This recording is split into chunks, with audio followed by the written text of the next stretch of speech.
tumekuja hewani wiki moja imepita sasa, tukiwatahadharisha wakazi wa Garissa kuhusiana na matumizi ya mafuta haramu ambayo yanatoka nchi jirani ya Somalia. Nafikiri kufikia sasa umeona kwamba tumeweza kushika jerrycan takriban 60 hivi ambazo zimejaa mafuta zikiwa zimebebwa kwa hii probox iliyosimama karibu nasi. Mafuta haya yote yana thamani nafikiri takriban ya zaidi ya 200,000. Yanauziwa wakazi wa Garissa wenye magari madogo madogo. Mafuta haya ni ya petroli.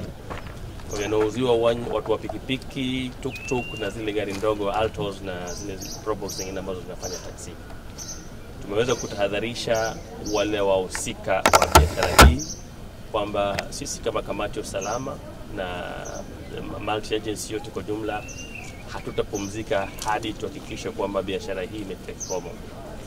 Tutahakikisha kwa hali na mali usiku na mchana kwamba biashara hii haramu na zinginezo ambazo ni haramu zinafanyika katika kaunti ya Garissa, hasa zile bidhaa ambazo zinatoka mpakani wa Somalia, hatutaziruhusu kuuzwa katika kaunti hii.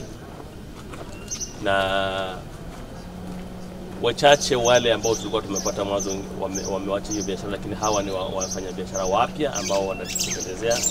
Mafuta haya yameweza kukamatwa kutokana na taarifa ambazo tunazipata kutokana na makachero wetu ambao wako kila mahala. Kwa hivyo yule ambaye anadhani huenda akapenya na gari yake ama akapenya na mzigo kama huu ambao unahatarisha maisha wakazi wa Garissa, basi ole wake, atarajie kupata hasara kubwa, kwa sababu hawezi kufika katika mji huu bila kushikwa. Maafisa hawa wamesimama ngangari kuhakikisha kwamba tunadumisha usalama katika mji huu na viunga vyake, na halikadhalika wakazi wanatumia bidhaa ambazo zimekadiriwa na shirika la ukadiriaji wa ubora wa bidhaa katika taifa letu. Kwa hivyo ni habari hii iwafikie wakazi wa Garissa na halikadhalika wafikie wale wafanyabiashara kwamba tufanyeni biashara za halali ili kuweza kujenga uchumi wa taifa letu.